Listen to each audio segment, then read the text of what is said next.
กราบสบายดีทุกคนมื้อนี้เฮาพาไปเบิ่งลาบปลาอายเฮากำลังปรุงแต่งอยู่เด้อเพราะว่าโดนๆเทื่อเฮาได้กินลาบปลาแต่มื้อนี้อายเฮากำลังทอกใส่น้ำเนาะเพราะว่าในการปรุงแต่งเนี่ยนะเฮาต้องใส่น้ำหลายๆในเวลาเฮ็ดกินลาบปลาเนาะพี่น้องเนาะแต่ก่อนอื่นเฮาก็ต้องปรุงแต่งใส่ผักอีหยังต่างๆนี่แหละก็ต้องเติมน้ำแต่ตอนนี้เนาะ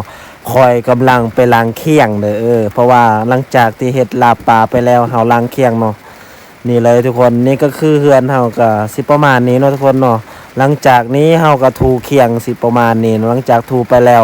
เฮาก็เข้าอยู่ในเฮือนคือเก่าเนาะพี่น้องเนาะเฮือนเฮาก็มันก็ทุกข์ยากประมาณนี้เลยทุกคนบ่ได้ร่ำรวยอีหยังนะบ่ได้มีเงินมีทองอีหยังนะเฮ็ดให้หาข้าวหาเช้ากินค่ำเนาะพี่น้องเนาะนี่แหละเฮือนเฮาพี่น้องแต่เฮ็ดจังไดก็ขอแต่เฮาอยู่ดีมีแรงเนาะสุขภาพแข็งแรงเบิดทุกคู่ทุกคน สำนี้ก็ภูมิใจแล้วพี่น้องและตอนนี้เฮาก็ไปหยอกแมวน้อยอีกเนาะทุกคนเนาะนี่แมวน้อยนะเพราะว่าบ้านอันเฮือนเฮานะแมวน้อยมันมีหลายอะไรทุกคนเลยนี่แมวตัวเนี้ยมักยอกเลยทุกคนเลยแต่หลังจากนี้เฮาไปเบิ่งอีกอายเฮากำลังปรุงแต่งยังบ่แล้วจักเทื่อเนาะเพราะว่าเฮ็ดให้มันทั่วอีหยังว่าใส่แป้งนัวให้มันแบบสม่ำเสมอนะว่าซั่นซะหลังจากนี้ก็ถอกใส่ ผักเนาะปรุงแต่งใส่ผักใส่มะเขือยังมีแบบมักเผ็ดพร้อมเนาะและหลังจากนี้ก็ทอกใส่ข้าวหอมเนาะหรือว่าข้าวคั่วนี่แหละพี่น้องนี่หลังจากตัวใส่ตัวนี้แม่นแบบโคตรคักเลยหอมก็หอมเนาะเพราะว่าโดนๆเที่ยวกินลาบปลาเนาะหลังจากนี้อายเฮาก็เทลงอหย่างเพิ่นว่าผักหอมผักหอมลาบเนาะพี่น้องเนาะนี่ตอนนี้เฮากินข้าวพี่น้องกราบสบายดีพ่อแม่พี่น้องทุกคนเนาะมื้อนี้กินข้าวตอนเช้าเนาะกินอาหารแซ่บๆเนาะอาหารบ้านเฮานี่มีหน่อไม้พร้อมเนาะแล้วก็ลาบปลาทุกคนนะ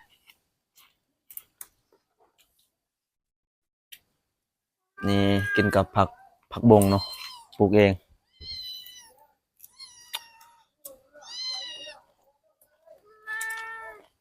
อืมพอไรอยู่เมนูตอนเช้านี่แซ่บๆ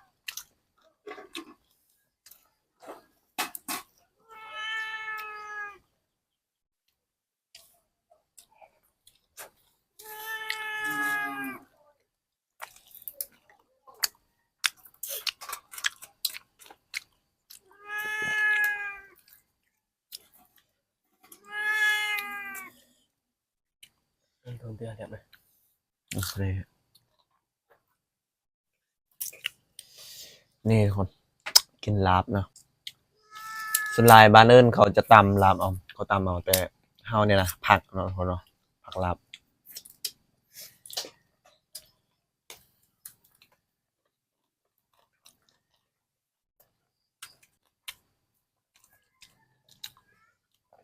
นี่แม่นหน่อไม้ไร่เนาะหน่อไม้คมบ่มีแถวบ้านเฮาจะมีหน่อไม้ไร่หน่อไม้เหี้ยหน่อไม้สอด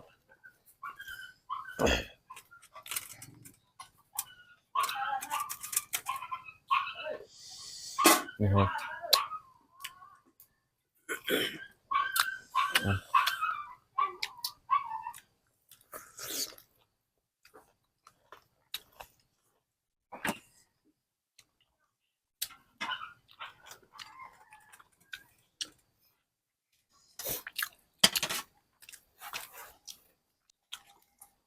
นี่ทุกคน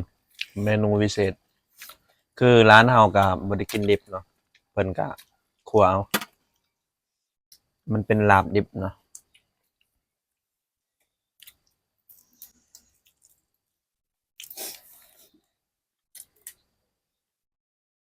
นี่ครับ